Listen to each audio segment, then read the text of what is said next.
முதல்ல நிரூபிக்கணும். உங்க எல்லாருக்கும் அமைதிப்படை படம் பார்த்திருப்பீங்க. ரொம்ப சூப்பர் ஹிட்டான படம். சத்யராஜ் சார் நடிச்சிருப்பார். அதுல ஒரு ஃபேமஸான சீன் இருக்கும். அந்த சீன்ல என்னன்னா, அவர் குளிச்சிட்டு இருப்பாரு. ஊருக்குள்ள அவருக்கு எவ்வளவு கெட்ட பேர் இருக்கு, ஊருக்குள்ள எத்தனை பிரச்சனை இருக்குன்னு சொல்லி ஃபார்முலா கையில எடுப்போன்னு. அதே ஃபார்முலாவை தான் இன்னைக்கு நிறைய பேர் கையில எடுத்துக்கிட்டு மக்கள் கிட்ட நடந்துக்கிறாங்க. ஆனா ஒண்ணு, சத்யராஜ் சார் இந்த ஃபார்முலாவை கண்டுபிடிக்கிறதுக்கு முன்னாடியே காங்கிரஸ் இந்த ஃபார்முலாவை கண்டுபிடிச்சிருந்தாங்க.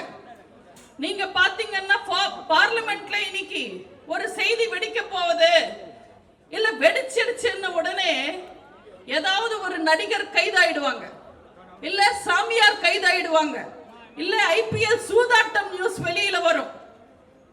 ஏதாவது ஒரு இடத்துல பெரிய ஆக்சிடென்ட் நடக்கும், ஏதாவது ஒரு பெரிய தாக்குதல் நடக்கும், இல்ல நேர்மையான தோனி மேல சூதாட்டத்தில் ஈடுபட்டாரான ஒரு போலி செய்தி வரும். உண்மையான செய்தியை அப்படியே அமுக்கிடுவாங்க. அதே மாதிரிதான் இன்னைக்கு தமிழ்நாட்டில் திமுக ஒரு ஃபார்முலாவை கையில எடுத்திருக்காங்க. அவங்க கையில இருக்கிற ஜால்ரா ஊடகங்களை கையில வச்சுக்கிட்டு, கூட்டணி கட்சி கையில இருக்கிற சேனல்ஸையும் யூஸ் பண்ணிக்கிட்டு, இல்லாததையும் பொல்லாததையும் மக்கள் கிட்ட திணிச்சு உண்மையான செய்திகளை புதைச்சிடுறாங்க. நீங்க யோசிச்சு பாருங்க, கடந்த ஒரு வாரமா என்ன நியூஸ்?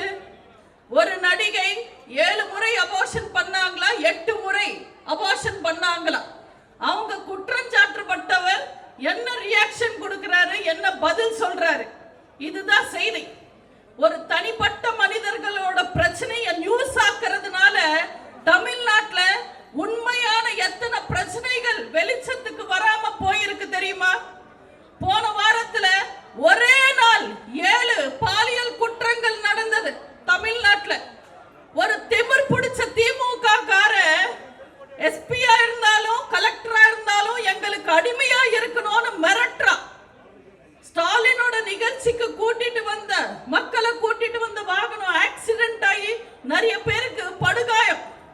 ஆனா இதெல்லாமே நியூஸ்ல வரல. தமிழனோட பிரச்சனை வெளியில வர்றதில்ல, தமிழ்நாட்டோட உரிமைகள் பறிக்கப்பட்டா வெளிச்சத்துக்கு வர்றதில்லை. தேவையில்லாத நியூஸ் எல்லாம் பேசிக்கிட்டு பிரேக்கிங் நியூஸ் ஆக்குறாங்க. இன்னைக்கு தேவையில்லாத நியூஸ் எல்லாம் பிரேக்கிங் நியூஸ் போட்டு மக்களை பிரேக்கிங் நியூஸ் பிரியர்கள் ஆயிட்டாங்க. மக்கள் எல்லாரும் உண்மையான நேர்மையான செய்திகளை உங்களுக்கு முடிஞ்ச வரைக்கும் Facebookல கொண்டு வாங்க. இப்போ உங்க எல்லாரும் கையிலுமே போன் இருக்கும். நடக்கிற அநியாயங்களை தைரியமா நீங்களே போட்டோ எடுத்து போடுங்க, உங்க கருத்துக்களை பதிவு பண்ணுங்க. ஊடகங்களும் இப்பதான் மனசாட்சியோட நடந்துக்கிறாங்க. தேர்தல் வரும், இந்த சர்வாதிகார ஆட்சி முடியும், நிச்சயமா முடியும். சர்வாதிகாரம் என்ன? மக்களுக்கு வெளி உலகம் பத்தி தெரியாம நாட்டில் நடக்கிற உண்மை நிலவரங்களை மறைச்சிட்டு மக்களுக்கு ஒரு ஆட்சியை கொடுத்து, அந்த ஆட்சியை எதிர்த்து கேள்வி கேட்கிறவங்க மேல ஏதாவது ஒரு கேஸ் போட்டு ஜெயில போடுறது ஆட்சிக்கு பேர் சர்வாதிகாரம். ஹிட்லர்ல இருந்து இடியமன் வரைக்கும் சிங்கிள் சர்வாதிகாரியா தான் இருந்தாங்க. ஆனா இந்த ஸ்டாலின் மட்டும்தான் குடும்ப சர்வாதிகாரத்தோட ஆட்சியை நடத்துறாங்க. இந்த ஸ்டாலின் பத்தி எல்லாம் நம்ம என்னன்னு பேசுறது? உங்க எல்லாருக்கும் நார்த் கொரியா அதிபர் தெரியுமாமா? கிம் ஜாங் உன், வட கொரியா அதிபர். அவரு ஒரு பிரஸ் மீட்ல பேசியிருக்காரு. மக்களை திசை திருப்புறதுக்காக, வட கொரியா பெரிய இடம்னு நிரூபிச்சுக்கிறதுக்காக அவரே ஒரு பிரஸ் மீட்ல பேசுறாரு. நாங்க சூரியனுக்கு ராக்கெட் விட போறோம். அவருக்கு பயந்து எதிர்த்து கேள்வி கேட்க முடியாம வந்த ரிப்போர்ட்டர்ஸ் எல்லாம் கை தட்டிட்டு இருந்தாங்க. ஆனா மனசாட்சியோட இருக்கிற ஒரு ரிப்போர்ட்டர் எழுந்து, என்ன சார் இது, சூரியன் கிட்ட எப்படி போவீங்க, வெப்பத்துக்கு அது பொசுக்கிடுமே உங்களை, இந்த மாதிரி முட்டாள்தனமா எதுக்கு பேசுறீங்கன்னு ஒரு ரிப்போர்ட்டர் கேட்பாரு. அந்த ரிப்போர்ட்டரை கொஞ்ச நேரம் உத்து பார்த்த அதிபர் கிம், நாங்க என்ன முட்டாள்னு நினைச்சியா? நாங்க பகல்ல அனுப்ப மாட்டோம் சூரியன் கிட்ட,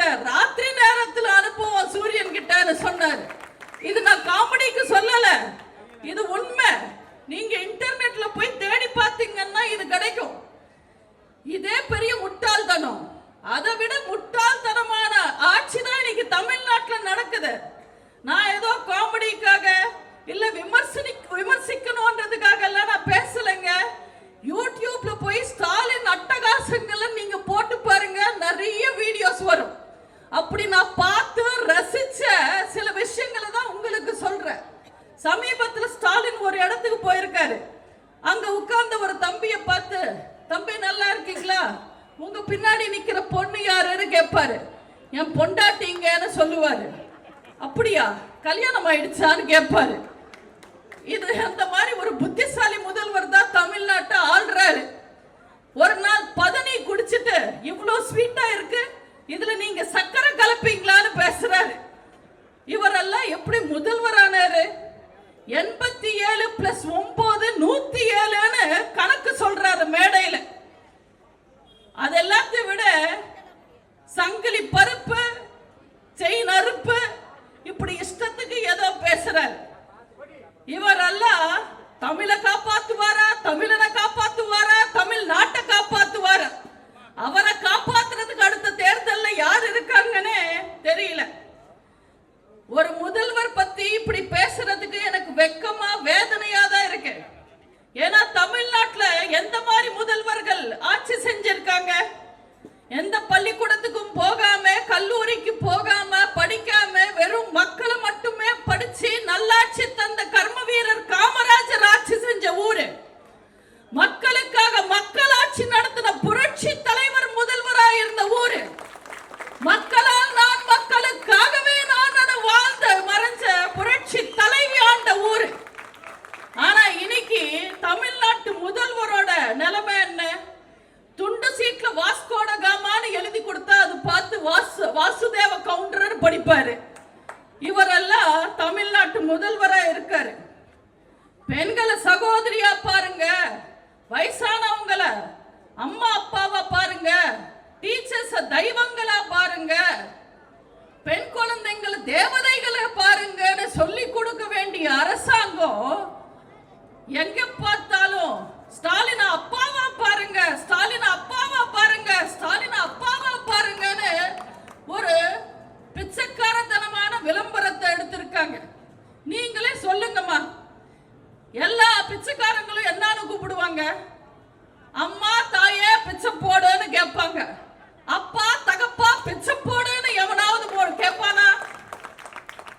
ஏன்னா பிச்சைக்காரனுக்கு கூட தெரியும், கொடுக்கிற மனசு அம்மாக்கு தான் இருக்கும். அன்பு இருக்கும், கருணை இருக்கும், பசி போக்குற குணம் இருக்கும், மனசு இருக்கும்னு. பிச்சைக்காரனுக்கு இருக்கிற அறிவு கூட ஸ்டாலினுக்கு இல்லாம போயிடுச்சு.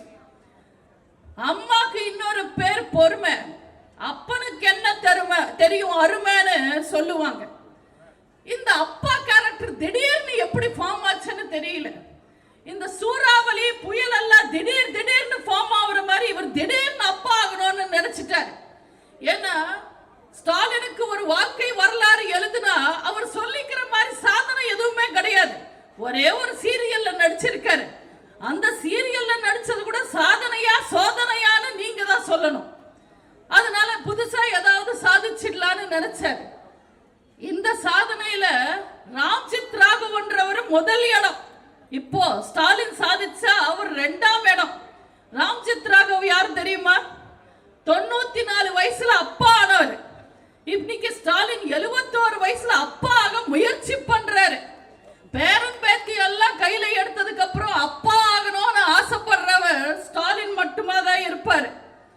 இந்த துண்டு சீட்டு முதல்வர் ஸ்டாலினுக்கு ஒன்னு சொல்ல விரும்புறேன். தமிழ்நாட்டில் ஒரே ஒரு தந்தை பெரியார், ஒரே ஒரு அண்ணா அறிஞர் அண்ணா, இந்தியாவுக்கு ஒரே ஒரு தாத்தா காந்தி தாத்தா, ஒரே ஒரு மாமா நேரு மாமா, ஒரே ஒரு தெய்வம் இதய தெய்வம் புரட்சி தலைவர், ஒரே ஒரு அம்மா எங்க இதய தெய்வம் புரட்சி தலைவி அம்மா. மக்களே மனசார கூப்பிட்டா அது பட்டம், அமைச்சருங்களை வச்சுக்கிட்டு கூப்பிட வச்சா அது மட்டம். இது கூட ஸ்டாலினுக்கு தெரிய மாட்டேங்குது.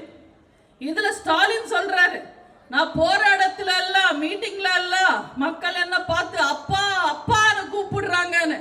கூட்டத்தில இருந்து எவனோ ஒருத்தன் டோப்பா டோப்பான்னு கத்திருக்கா, இவர் அப்பா அப்பான்னு கேட்டிருக்கு. கூட்டிட்டு வந்தவங்க தான் கூறாங்கன்னா கூட நிக்கிறவனுக்கு எங்க போச்சு அறிவு? இதுல சேகர் பாபு சவால் விடுறாரு, தமிழ்நாட்டையே நாங்க அப்பான்னு கூப்பிட வைப்போன்னு. எங்க கூப்பிட்டு பாருங்க, அப்பாலே போ சாத்தானே, அப்பான்னா ஸ்டாலின், ரெண்டும் ஒரே மாதிரி தான் இருக்கும். இவங்களுக்கெல்லாம் யார் ஐடியா கொடுத்தாங்கன்னு தெரியல. எவனோ ஒருத்த உசுப்பேத்திருக்கா ஸ்டாலின. அம்மா அம்மா அம்மான்னு இனிக்கும் தமிழ்நாட்டு மக்கள் அம்மாவை நினைக்கிறாங்க. அதனால அதிமுகவை நம்ம என்ன செஞ்சாலும் ஆட்டவோ அசைக்கவோ முடியல, ரொம்ப பலமா இருக்காங்க. அதனால நீங்களும் அப்பா ஆயிட்டீங்கன்னா திமுக ஸ்ட்ராங் ஆயிடும். நாளைக்கு உதயநிதி தலைவரா வந்தாலும் இது அப்பா வீட்டு கட்சி தான் சொல்லிக்கலாம்னு ஐடியா கொடுத்திருக்காரு. நம்ம துண்டு சீட்டு முதல்வரும் ஓகேன்னு சொல்லிட்டார். அம்மானு தமிழ்நாட்டு மக்கள் ஒன்னும் சும்மா கூப்பிடலங்க. தமிழ்நாட்டு மக்களுக்கு தேவைப்படுற அத்தனை விஷயங்களையும் பார்த்து பார்த்து செஞ்சு தாயா இருந்து நல்லாட்சி கொடுத்து அம்மானாங்க. நம்ம அம்மா கருணையோடையும் கண்டிப்போடையும் அறிவோடையும் ஆற்றலோடையும் ஆட்சி நடத்தினாங்க. முல்லை பெரியார் நீர்மட்டத்தை உயர்த்தி மதுரை மக்களுக்கு அம்மா ஆனாங்க எங்க தலைவி. பச்சை குழந்தைங்க குடிக்கிற பால் விலை ஏத்தின ஸ்டாலின் எல்லாம் அப்பாவாக முடியுமா? காவேரி பிரச்சனையில போராடி தமிழ்நாட்டுக்கு 205 டிஎம்சி தண்ணி கொண்டு வந்து அம்மா ஆனாங்க எங்க தலைவி. காவல் நிலையத்தில் இருக்கிற பெண்களுக்கே பாதுகாப்பு இல்லாம ஆட்சி நடத்துற ஸ்டாலின் எல்லாம் அப்பா ஆயிட முடியுமா? பெண்ணை தொட்டா அவன் சாரோ மோரோ எவனா இருந்தாலும் டாராயிடுவான்னு பயப்படுத்தி ஆட்சி செஞ்சவங்க எங்க அம்மா எங்க தலைவி. பாலியல் குற்றவாளி கூட பிரியாணி சாப்பிட்டவர் அமைச்சர் எல்லாம் கூட வச்சிருக்கிற ஸ்டாலின் எல்லாம் அப்பா ஆயிட முடியுமா? நீட்ல முடிஞ்ச வரைக்கும் தமிழ்நாட்டுக்கு வராம முடிஞ்ச வரைக்கும் நிறுத்தி தமிழக மாணவர் ஸ்டாலின் எல்லாம் அப்பா ஆயிட முடியுமா? இடஒதுக்கீடு அதிகப்படுத்தி சமூக நீதிக்கு அடையாளமா இருந்து அம்மா நாங்க எங்க தலைவி. வேங்கை வயல் விவகாரத்துல அசிங்கப்பட்டு நிக்கிற ஸ்டாலின் எல்லாம் அப்பா ஆயிட முடியுமா? இப்படி திமுக பத்தி பட்டியல் போட்டு சொல்றதுக்கு 1000 அசிங்கங்கள் இருக்கு. ஆனா சபை நாகரிகத்தை கருதி அப்பாவை எதுவும் குறை சொல்லாம இருக்கும். ஆனா எனக்கு ரொம்ப நாளா ஒரு டவுட், இந்த அப்பா ட்ரெண்டிங் ஆனப்பத்துல இருந்தே எனக்கு டவுட். அப்பான்னு யார் கூப்பிடுவாங்க? தமிழன் தானே கூப்பிடணும். தமிழனை தானே தமிழன் அப்பான்னு கூப்பிடணும். ஆனா ஸ்டாலின் எப்படி கூப்பிட முடியும்? நீங்களே சொல்லுங்க. நன்றி வணக்கம்ன்ற 2 வார்த்தை கூட துண்டு சீட்ல எழுதிக்கிட்டு தான் படிப்பாரு ஸ்டாலின். ஆனா சமீபத்துல ஒரு மீட்டிங்ல பேரு பெத்த பேரு தாக நீல் லேதுன்னு தெலுங்குலயே மாట్లాடுறாரு. இன்னும் எத்தனை நாளைக்கு தான் இவங்க எல்லாம் தமிழ் வேஷம் போட போறாங்க? அம்மா இல்லாத நேரத்துல புலி வேஷம் போட்டுக்கிட்டு வெளியில வந்திருக்கிற எலிகளுக்கெல்லாம் நான் ஒன்னு சொல்ல விரும்புறேன். அதிமுகன்றது வெறும் இயக்கம் கிடையாது, தமிழக மக்களின் இதயம். தமிழ்நாட்டுல நீங்க அரசியல் பண்ணணும்னா அதிமுகவை ஆதரிச்சோ இல்ல எதிர்த்தோ தான் பண்ண முடியும். இது நல்லா தெரிஞ்சுக்கிட்டு தான் அதிமுக மேல யாராவது ஒரு குறைய சொல்லிக்கிட்டு இருக்கும். 1968 இருந்து 90 வரைக்கும் 26 அமைச்சர்கள் பேச்சுவார்த்தை நடத்தி ஒண்ணுமே பண்ண முடியாத காவேரி பிரச்சனையில கோர்ட் வரைக்கும் போய் ஜெயிச்சு தமிழ்நாட்டுக்கு தண்ணி கொண்டு வந்தாங்க நம்ம அம்மா. ஆனா கருணாநிதி காவேரி பிரச்சனையில அரசியல் ஆதாயத்தை தேடினாரே தவிர எந்த நடவடிக்கையும் எடுக்கல. அதே மாதிரி 1967 வீராணம் கொண்டு வருவோம்னு சொன்னாரு கருணாநிதி. அந்த வீராணம் திட்டத்துல என்ன கமிஷன் வாங்கலாம், எல்லாம் கொள்ளையடிக்கலாம் யோசிச்சாரே தவிர வீராணம் கொண்டு வரல. 2006 நம்ம அம்மா தான் வீராணம் திட்டத்தை நிறைவேற்றினாங்க, தண்ணி கொண்டு வந்தாங்க. திமுகவோட முதல் வாக்குறுதி என்ன? ஒரு ரூபாய்க்கு 3 படி அரிசி தருவோன்றதுதான் திமுகவோட முதல் வாக்குறுதி. 2011 வரைக்கும் 5 முறை முதல்வராக இருந்த கருணாநிதியால அது நிறைவேற்றவே முடியலையே. 2011 நம்ம